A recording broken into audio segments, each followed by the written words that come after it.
नमस्कार। आज के इस खास विश्लेषण में आप सभी भक्तों का बहुत बहुत स्वागत है।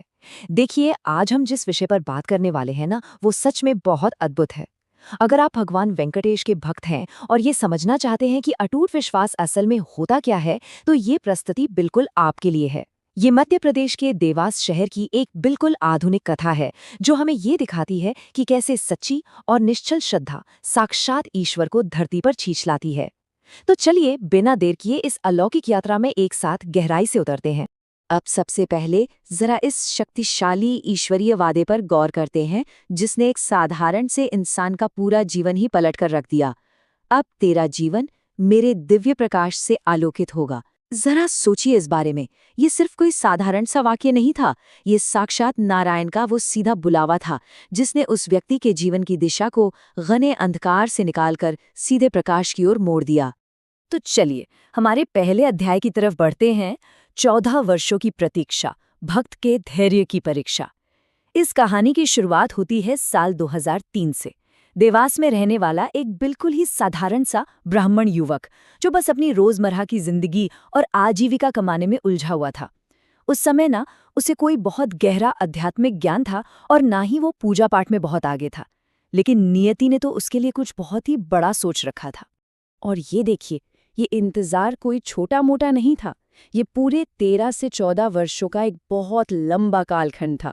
2011 में जब उनके कुछ मित्रों ने तिरुमला जाने का प्लान बनाया, तो पैसों की कमी और नौकरी की वजह से वो युवक उनके साथ नहीं जा सका। साल दर साल बस ऐसे ही बीतते गए और हर एक बार तिरुपति जाने के प्रयास में कोई न कोई रुकावट आ ही जाती थी।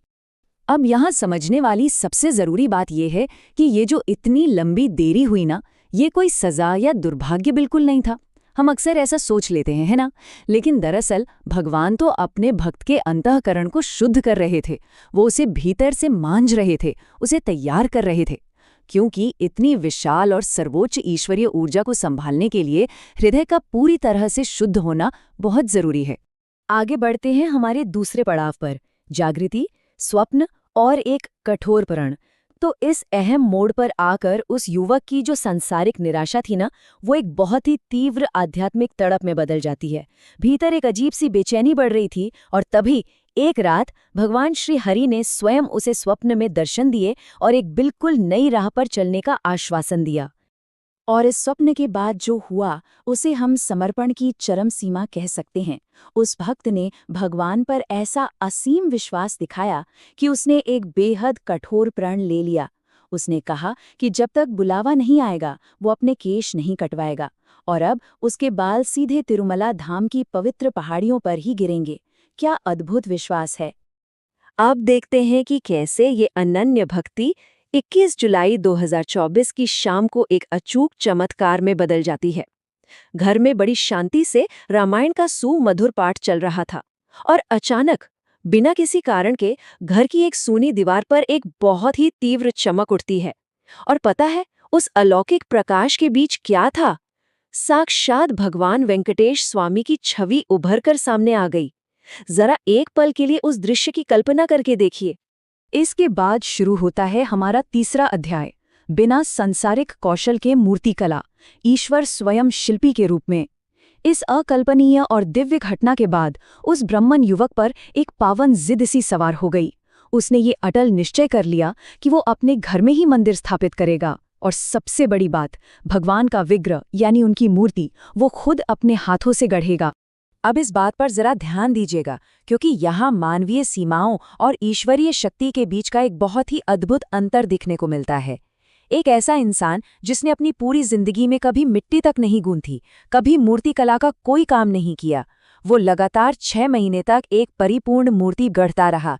ये साफ बताता है कि असल में शिल्पी वो इंसान नहीं था, बल्कि उसके हाथों को साक्षात उसके भीतर बैठे नारायण खुद चला रहे थे। चलिए अब आते हैं चौथे भाग पर, तीर्थ यात्रा पर चमत्कार, भगवान का बुलावा। लगभग 6 महीने के दिन रात की अनवरत साधना के बाद विग्रह अब पूरा होने ही वाला था। अब बारी थी प्रभु के चरण बनाने की। और आपको ये जानकर सच में हैरानी होगी कि बिल्कुल उसी समय अचानक से तिरुपति जाने का संयोग बन गया। जिस बुलावे का 14 साल से इंतजार था, वो आखिरकार आ ही गया। और ये जो यात्रा थी ना, ये सच मानिए चमत्कारों की एक पूरी श्रृंखला थी। शुरुआत कहाँ से होती है? उज्जैन से भोपाल के लिए एक बहुत लंबी वेटिंग लिस्ट वाला ट्रेन का टिकट जो एकदम आखिरी वक्त पर सुबह 5 बजे कंफर्म हो जाता है। फिर तिरुपति पहुंचकर एकादशी के दिन पद्मावती माता के मंदिर में प्रसाद से व्रत खोला जाता है। उन पवित्र पहाड़ियों पर अपने केश दान करने का वो सालों पुराना प्रण पूरा किया जाता है और फिर दर्शन के लिए कदम आगे बढ़ते हैं। और अब आता है इस पूरी तीर्थ यात्रा का सबसे चरम बिंदु। जो लोग तिरुमला गए हैं वो जानते हैं कि सर्व दर्शन मार्ग पर हमेशा हजारों की भारी भीड़ होती है, लेकिन उस दिन वो रास्ता पूरी तरह से खाली था। जैसे ही उसने गर्भगृह में कदम रखा, पीछे आ रही भीड़ को रोक दिया गया। एक साधारण से इंसान को साक्षात वैकुंठनाथ के साथ उस एकांत दर्शन का दुर्लभ सौभाग्य मिला। ये साक्षात ईश्वरीय कृपा का प्रमाण नहीं तो और क्या है? हमारा 5वां अध्याय है पावन रज और ईश्वरीय प्रमाण, तिरुमला को देवास लाना। इन अद्भुत दर्शनों के बाद जब वो भक्त बाहर आया तो उसके मन में एक विचार आया। वो चाहता था कि इस पावन धाम से वो कुछ ऐसा भौतिक प्रमाण अपने साथ ले जाए जिससे घर पर बन रहे भगवान के विग्रह को एक पूर्णता मिल सके। तो उसने क्या किया? तिरुमला में एक प्राचीन पीपल के पेड़ के नीचे से थोड़ी सी पवित्र मिट्टी, जिसे पावन रज कहते हैं, बड़ी ही शांति से एक कागज में लपेट ली। जब वो वापस देवास लौटा तो उस मिट्टी की वजह से पूरे घर में कई दिनों तक एक बहुत ही अलौकिक सुगंध महकती रही। और सबसे खास बात, इसी पवित्र तिरुमला की धूल का उपयोग करके भगवान के चरण कमलों का निर्माण पूरा किया गया। तो अब पूरे 9 महीने की ये लंबी और कठिन आध्यात्मिक साधना पूरी हो चुकी थी। विग्रह एकदम तैयार था, लेकिन जब उस ब्राह्मण ने अपने मोबाइल से उस पूरी हो चुकी मूर्ति की पहली तस्वीर ली तो उसमें एक ऐसा रहस्य छुपा हुआ सामने आया जिसने हर किसी को विस्मित कर दिया।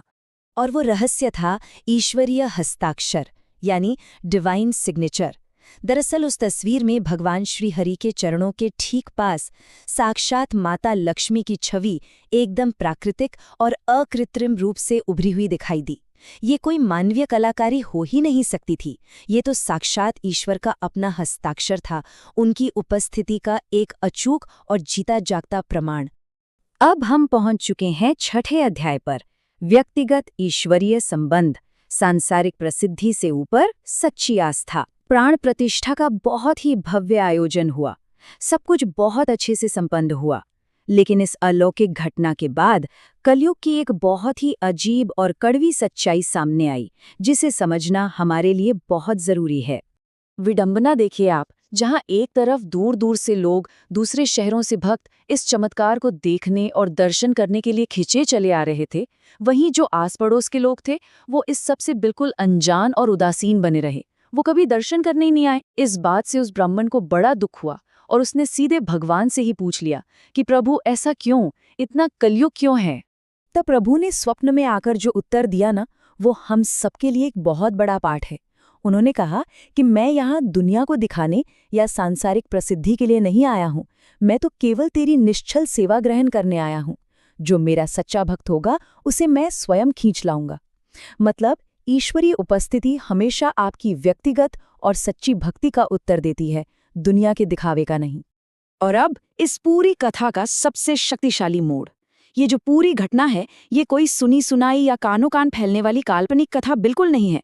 जिस साधारण ब्राह्मण के इस अटूट विश्वास का विश्लेषण हम इतनी देर से कर रहे हैं, आपको जानकर हैरानी होगी कि मूल स्रोत में इस कहानी को बताने वाला कोई और नहीं बल्कि वो ब्राह्मण युवक स्वयं है। जी हाँ, ये उनका अपना प्रत्यक्ष खुद का जिया हुआ अनुभव है। तो इस अद्भुत विश्लेषण को समाप्त करते हुए आइए हम सब एक बहुत ही गहरे विचार पर मनन करते हैं। जरा सोचिए, यदि बिना किसी विशेष ज्ञान वाले एक बिल्कुल आम इंसान की पुकार साक्षात वैकुंठनाथ को धरती पर ला सकती है, तो एक निश्चल और अटूट विश्वास की शक्ति क्या कुछ नहीं कर सकती। हमें बस अपने हृदय में उस भक्ति को जगाने की जरूरत है, क्योंकि कौन जानता है, हो सकता है अगला चमत्कार किसी ऐसे ही सच्चे विश्वास की प्रतीक्षा कर रहा हो। आज के इस विश्लेषण में हमारे साथ जुड़ने के लिए आप सभी भक्तों का बहुत बहुत धन्यवाद।